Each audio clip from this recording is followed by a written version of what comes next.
Hello students, welcome to my YouTube channel.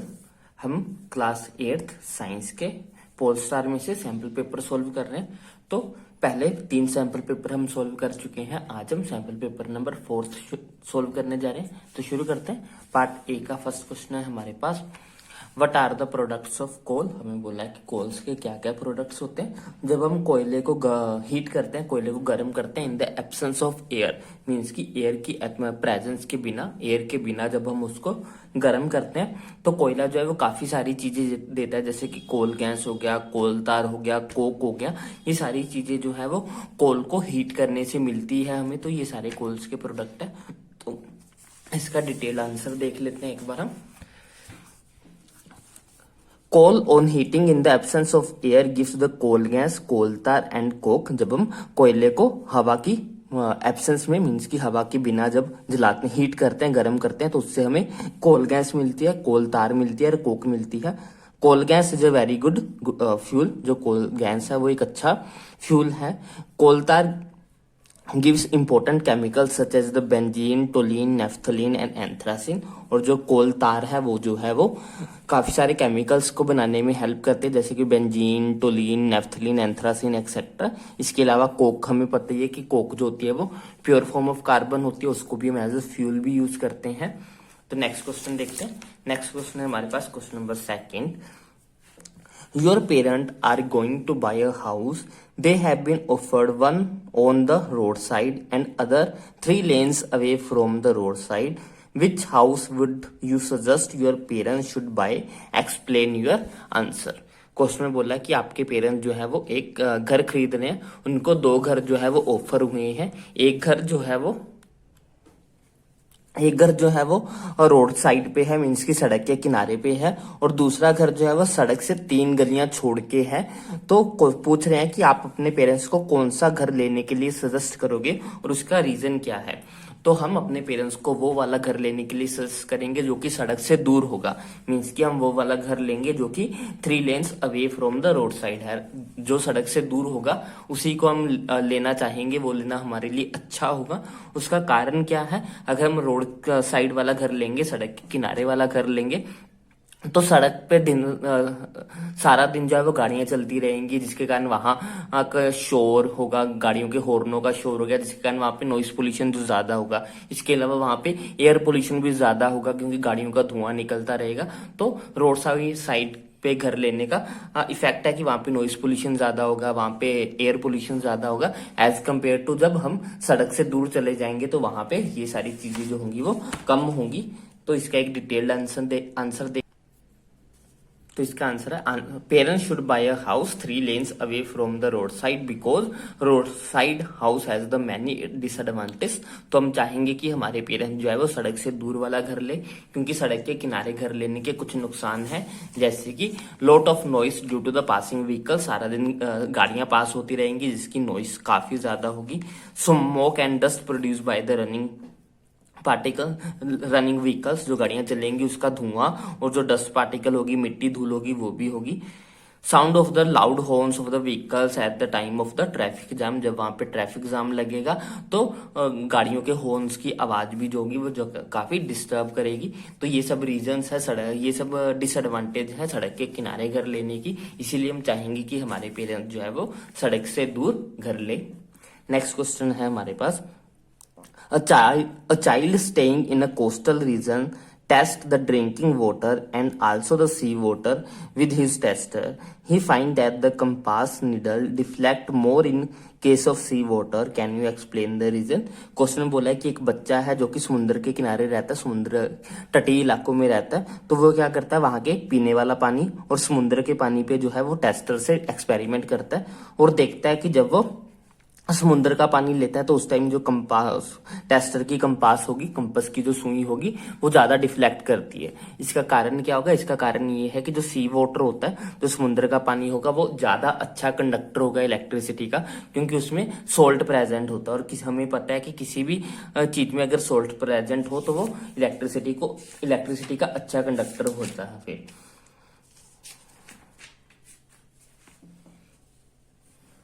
यहाँ पे answer है इसका, since sea water is reaching the salt concentration, क्योंकि जो समुद्र का पानी है उसमें सोल्ट ज्यादा होते हैं, so the compass needle is more deflected in sea water as compare to the drinking water available in the coastal region. इसीलिए जो है वो सी वाटर के केस में सुई जो है वो ज्यादा डिफ्लेक्ट करती है एज कम्पेयर टू हमारे ड्रिंकिंग वाटर के। नेक्स्ट क्वेश्चन है हमारे पास, give the name of the following planets. Smallest planet in our system, हमारे सोलर सिस्टम का सबसे छोटा प्लैनेट कौन सा है? हमारे सोलर सिस्टम का सबसे छोटा प्लैनेट जो है वो मरकरी है। Hottest planet in our solar system, हमारे सोलर सिस्टम का सबसे गर्म प्लैनेट जो है वो वीनस है।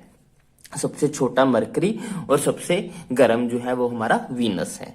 पार्ट बी का फर्स्ट क्वेश्चन देखते हैं। क्वेश्चन है हमारे पास, explain why some fibres are called synthetic. Question में पूछा गया कि क्यों हम कुछ फाइबर्स को सिंथेटिक बोलते हैं। तो इसका रीजन ये है कि कुछ फाइबर्स जो है वो नेचुरल नहीं होते, वो नेचर से हमें नहीं मिलते हैं, वो हमें प्लांट्स और एनिमल्स से नहीं मिलते हैं। उनको हम लैब्स में जो है वो रॉ मटेरियल्स यूज करके बनाते हैं, वो मैनमेड होते हैं, इसीलिए हम उनको सिंथेटिक फाइबर बोलते हैं। इनका आंसर देख लेते हैं। आंसर है हमारे पास, some fibres are called the synthetic fibre because they are not obtained from the natural resources. इनको हम सिंथेटिक फाइबर इसीलिए बोलते हैं क्योंकि ये जो है वो हमें नेचुरल रिसोर्सेज से नहीं मिलते हैं। They are made by the human beings, ये इंसानों द्वारा बनाए जाते हैं। The raw material use for the preparing synthetic fibres are the petrochemicals. जो सारे मटेरियल्स हम फाइबर्स को बनाने के लिए यूज करते हैं, उन सभी मटेरियल्स को हम पेट्रोकेमिकल्स बोलते हैं, which in turn are produce from the fossil fuels like the petrol, coal etcetera. तो ये सारे पेट्रोकेमिकल्स जो है वो हमें फॉसिल फ्यूल से मिलते हैं। तो इतना इसमें लिखने की जरूरत नहीं है, आप जस्ट इतना लिख सकते हो, some fibres are called the synthetic fibre because they are not obtained from the natural resources, they are made by the human beings.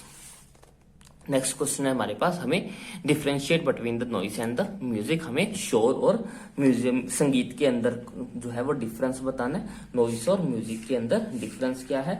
Noise हमें पता है कि नॉइस जो है वो एक अनचाही साउंड है, उसको कोई पसंद नहीं करता, लेकिन जो म्यूजिक है उसको सभी पसंद करते हैं। शोर जो है वो किसी को परेशान कर सकता है, लेकिन जो संगीत है वो हर किसी को सुख ही देता है, उसको सुन के हर किसी का जो मूड है वो फ्रेश हो जाता है। इसके साथ ही नॉइस के साथ कोई भी हेल्थ प्रॉब्लम एसोसिएटेड नहीं होती। नॉइस के साथ बहुत सारी हेल्थ प्रॉब्लम्स जो है वो जुड़ी हो सकती हैं, लेकिन हमारा जो म्यूजिक होता है उसके साथ कोई भी किसी तरह की हेल्थ प्रॉब्लम नहीं होती है। तो नॉइस और म्यूजिक में डिफरेंस है। It is an unpleasant sound. Unpleasant का मतलब होता है जो हमें नहीं चाहिए, अनचाही। और म्यूजिक में है it is a pleasant sound, ये जो है वो सबको अच्छी लगती है। It cause the discomfort. Discomfort का मतलब होता है कि ये बेचैनी पैदा करती है। जब आपके आसपास शोर होता है तो आपके मन में बेचैनी होनी शुरू हो जाती है, आप उस जगह से बाहर जाने की कोशिश करते हो। Music it has a soothing effect, means कि ये हमें रिलैक्स कर देती है। म्यूजिक को सुन के हर कोई रिलैक्स हो जाता है। It can lead to the health problem. Noise से जो है वो हेल्थ प्रॉब्लम्स हो सकती है। Music, no health problems are associated with it. Music के साथ कोई भी जो है वो हमारी हेल्थ प्रॉब्लम जो है वो नहीं जुड़ी होती। म्यूजिक को सुनने से किसी भी तरह की हेल्थ प्रॉब्लम नहीं होती है। नेक्स्ट क्वेश्चन है हमारे पास, suppose you are outside your home and an earthquake strikes, what precautions would you take to protect yourself? Question में बोल रहे हैं कि आप इमेजिन करो कि आप घर के बाहर हो और तभी उसी टाइम जो है वो भूचाल आ जाए, भूकंप आ जाए, तो आप कौन कौन से प्रिकॉशंस लोगे अपने आप को बचाने के लिए, आप क्या क्या करोगे, हमें वो बताना है। तो हम क्या करेंगे? हम करेंगे कि हम ओपन में जाके लेट जाएं। हमारे आसपास कोई भी ऊंची बिल्डिंग नहीं होनी चाहिए, आसपास कोई भी कंस्ट्रक्शन नहीं होनी चाहिए। हम जितनी खुली जगह में जाके लेटेंगे उतना हम ज्यादा सेफ रहेंगे। हमें जो है वो, अगर हम कार या बस में है तो हमें कार या बस में से बाहर नहीं आना चाहिए, उसी के अंदर बैठे रहना चाहिए। और हमें कोशिश करनी चाहिए कि हम अपनी कार को किसी खुली जगह पे लेके चले जाएं। अगर हमारे आसपास कोई सॉलिड चीज है तो हमें उसके नीचे छुप जाना चाहिए। तो ये सारी चीजें करके जो है वो हम अपने आप को अर्थक्वेक से बचा सकते हैं। तो इसका आंसर है हमारे पास, lie down in open far from the building trees and the electric wire. हमें ओपन खुले में जो है वो लेट जाना है, बिल्डिंग आसपास बिल्डिंग नहीं होनी चाहिए, पेड़ नहीं होने चाहिए और इलेक्ट्रिकल वायर्स नहीं होनी चाहिए, क्योंकि अगर भूकंप के कारण बिल्डिंग गिरेगी तो वो हमारे ऊपर ना गिर जाए, इसलिए हमें उनसे दूर रहना है। अगर कोई पेड़ होगा, पेड़ भी टूट के गिर सकता है, तो हमें उससे भी दूर रहना है। कोई इलेक्ट्रिकल वायर्स का पोल है, इलेक्ट्रिक पोल है, वो भी टूट के गिर सकता है, तो हमें इन सभी चीजों से दूर रहना होता है भूकंप के टाइम पे। Do not step out from the car और बस। अगर हम बस और कार में हैं तो हमें उनसे बाहर नहीं निकलना चाहिए, उनके अंदर हम सेफ हैं। टेक कार और बस टुवार्ड द ओपन एरिया। अगर हम बस या कार में हैं तो हमें कोशिश करनी है कि हम कार को किसी ओपन एरिया में ले जाएं, क्योंकि अगर हम भीड़ भाड़ वाली एरिया में या फिर बिल्डिंग्स के आसपास रहेंगे तो हो सकता है कि बिल्डिंग वगैरह हमारे ऊपर गिर सकती है, तो इसलिए हमें उन सब चीजों से दूर ओपन में जाना है। नेक्स्ट है हमारे पास do all the stars in the sky move explain. हमें हमसे पूछ रहे हैं कि क्या सभी तारे जो है वो मूव करते हैं और हमें उनको बताना है। तो सिवाय पोल स्टार को छोड़ के बाकी सभी के सभी तारे हमें मूव करते हुए दिखाई देते हैं। हमें ऐसा लगता है कि वो तारे मूव कर रहे हैं, सिवाय पोल स्टार को छोड़ के हमें जो है वो सभी स्टार्स जो है वो ईस्ट से वेस्ट की तरफ मूव करते हुए दिखाई देते हैं। इसका रीजन ये है कि हमारी धरती जो है वो वेस्ट से ईस्ट की तरफ रोटेट करती है, इसीलिए हमें तारे ईस्ट से वेस्ट की तरफ आते हुए मूव करते हुए नजर आते हैं। लेकिन जो पोल स्टार है वो हमें मूव करता हुआ नजर नहीं आता। उसका रीजन ये है कि जो पोल स्टार है वो अर्थ की रोटेशन ऑफ एक्सिस के बिल्कुल ऊपर है, जिसके कारण वो हमें रोटेट करता हुआ नजर नहीं आता है। All the stars expect pole star appear to move in the sky from east to west as the earth rotate from west to east about its axis. सभी तारे पोल स्टार को छोड़ के हमें सभी जो है वो ईस्ट से वेस्ट की तरफ मूव करते हुए नजर आते हैं, क्योंकि हमारी धरती जो है वो वेस्ट से ईस्ट की तरफ अपनी एक्सिस पे घूमती रहती है।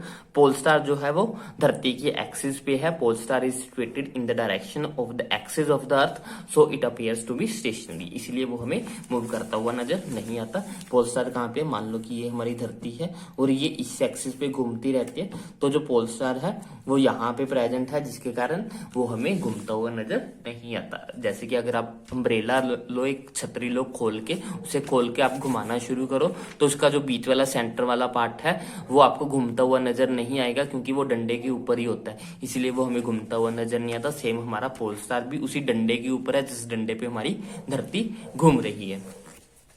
नेक्स्ट क्वेश्चन क्या है, What is smog and what problem does it cause?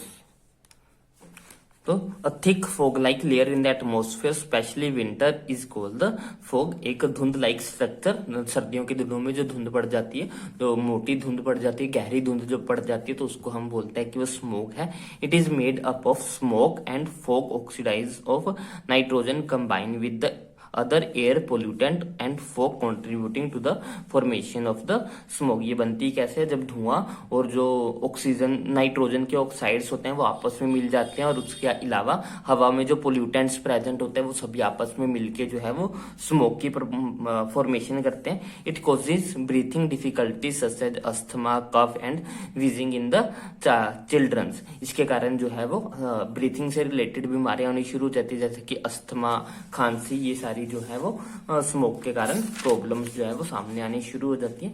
Next question है हमारे पास, write the two difference between the exhaustible and inexhaustible resources. हमें एग्जॉस्टिबल और इनएग्जॉस्टिबल रिसोर्सेज के बीच में डिफरेंस बताना है। एग्जॉस्टिबल कौन से होते हैं, एग्जॉस्टिबल ऐसे रिसोर्सेज होते हैं जिनको हम लगातार यूज करते जाएंगे तो वो एक टाइम आने पे खत्म हो जाएंगे, लेकिन जो हमारे इनएग्जॉस्टिबल नेचुरल रिसोर्सेज होते हैं इनको हम जितना चाहें उतना यूज कर सकते हैं, ये कभी भी खत्म नहीं होते, ये लिमिटलेस क्वांटिटी में होते हैं। लेकिन जो एग्जॉस्टिबल नेचुरल रिसोर्सेज होते हैं वो हमारे लिमिटेड क्वांटिटी में होते हैं, उनको अगर हम ज्यादा यूज करेंगे तो वो एक टाइम आने पे एक धरती से खत्म हो जाएंगे।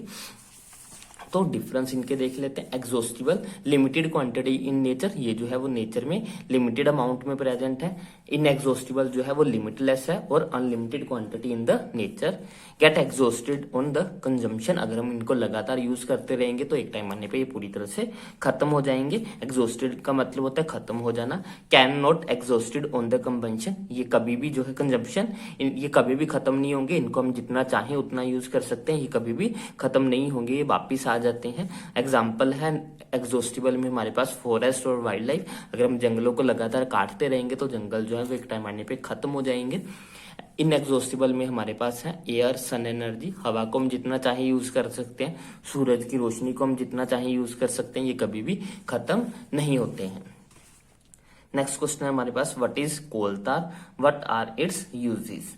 पूछ रहे हैं कि कोल तार क्या है और इसके यूज क्या है। तो कोल तार क्या है, कोल तार हमारे पास एक प्रोडक्ट है कोल का। जब हम कोयले को हवा के बिना गर्म करते हैं तो उसमें जो है वो कोल तार जो है वो पैदा होती है। कोल तार is a black thick liquid with the unpleasant smell, ये जो है वो ब्लैक कलर की गाढ़ी लिक्विड होती है, इसकी स्मेल जो होती है वो अच्छी नहीं होती। It is a mixture of about 200 substances, इसमें जो है वो लगभग 200 पदार्थ जो है वो मिले होते हैं, which are use as a starting material for the manufacturing of various daily need items such as paint, dye, plastic, films, perfumes, explosive drugs etcetera.